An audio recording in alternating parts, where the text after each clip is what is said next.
Саламатсыңарбы балдар? Маанайыңар кандай? Мен силерге дайыма маанайыңардын жакшы болушун каалайм. Балдар, бүгүн күнгө Чын Куран айынын 27-си. Кайтарым байланыш. Бүгүнкү теле сабагыбызда кыргыз тил сабагынан кайсы теманы өттүк? Азаматсыңар балдар. Туура айтасыңар. Сөздү кепте колдонуу темасы өтүлдү. Туура. Силерге сабак түшүнүктүү болдубу?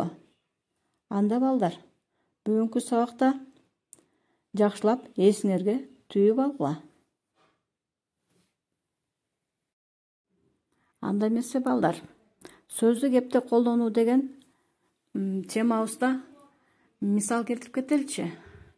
Актан менен Акылай мектепке жөнөштү. Бул жерде сүйлөмдүн баяндоочу жөнөштү. Эмне кылышты деген суроого жооп берет экен. Сөздү кепте колдонуу деген эмнени түшүндүрөт экен балдар? Кана ким айтып берет?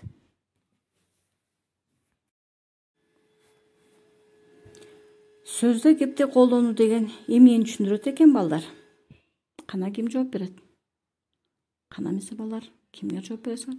Азаматсыңар баарыңар. Баарыңар жакшы жооп бериңер балдар. Биз сүйлөп жатканда сөздөрүбүздү кепте туура колдонот экенбиз жана үйрөнөт экенбиз. Сөз байлыктарыбызды жеткиликтүү сүйлөгөнгө аракет жасайт экенбиз. Эмесе балдар, жеткиликтүү сүйлөшүүбүз үчүн эмне кылышыбыз керек экен? Анда эмесе балдар, биз сүйлөп жатканда сөздөрдү орундуу жана туура колдонушубуз керек. Ал үчүн сөз байлыгыбыз кенен болушу зарыл. Ошондо сөзүбүздү жеткиликтүү көркөм бере алабыз. Балдар, айтылышы башка, бирок мааниси окшош бир нече сөз бар. Ушул жерде мааниси окшош сөздөрдү үйрөнө алдыңарбы? Азаматсыңар балдар.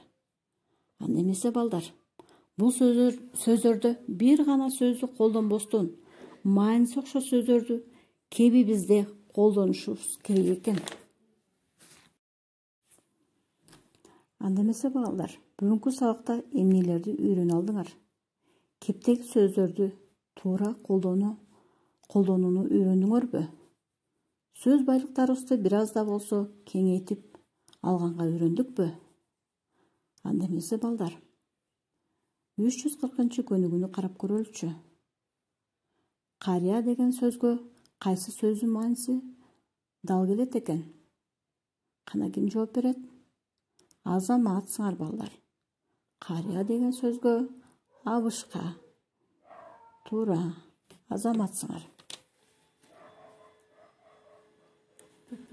Азыр балдар 341-көнүгүүнү иштейбиз. Сөздөргө мааниси карама каршы болгон сөздөрдү жазабыз.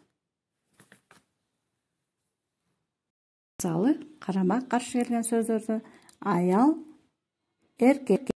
Кийинки сөз уул, кыз. Андан кийинки сөз ак, кара. Андан кийинки карама каршы келген сөз жакшы жана жаман. Сөздүктөгү сөздөрдү балдар кебиңерде колдонсоңор болот бекен? Ак көңүл кичине кек сактабаган. Кичипейил сылык уулардын сөзүн аткарган. Суу жүрөк коркок. Эгиз козудай ынтымактуу. Ит менен мышыктай ынтымаксыз. Көз ачып жумганча өтө тез дегенди билдирет. Балдар, көркөм сөздөргө катыштырып сүйлөмдөрдү түздүңөрбү? Ак көңүл, кичипейил, суу жүрөк маанилерин түшүндүңөрбү? Ушул сөздөр кебиңерде колдонсоңор болот бекен? Анда эмесе балдар, макал лакаптарды окуп маанисин түшүнүп алгыла. Аларды кайсы учурда айтса болот экен? А варианты: билим алуу ийне менен кудук казгандай. Билим алуу үчүн аракет кылып жакшы окуш керек экен. Маанилерин түшүндүңөрбү балдар? Ачуу душман, акыл дос. Эч убакта ачуулу калтырбастан бир ишти аткарганда ойлонуп аткарыш керек акылың менен. Андан кийинки Суу менен ойносоң чөгөсүң, от менен ойносоң күйөсүң дегенге, суу менен ойносоң сууга чөгүп кетишиң мүмкүн. Ал эми от менен ойносоң, отко күйүп калышың мүмкүн. Мына ушундай маанилерди түшүндүрөт. Жалкоого шылтоо көп дейт. Жалкоо адам дайыма шылтоо таап, жалкоолуктун белгисин билгизет. Анда эмесе балдар, бүгүнкү сабакта эмнелерди үйрөнүп алдыңар? Кептеги сөздөрдү туура колдонууну үйрөндүңөрбү? Сөз байлыгыбызды бир аз да болсо кеңейте алдыкпы? Үйгө тапшырмаларыңарды аткардыңарбы балдар? Үйгө тапшырма эмне берилди? Билебиз. Үйгө тапшырма досуңарга, ата-энеңерге, бир тууганыңарга кандай каалоо тилектерди айта алдыңар? Ошол каалоо тилектериңерди жазып көрсөткүлөчү. Азаматсыңар, баарыңар аткарыпсыңар. Баарыңарды эң жакшы деп баалайм. Ушуну менен кайтарым байланыш сабагыбыз аягына келип чыкты.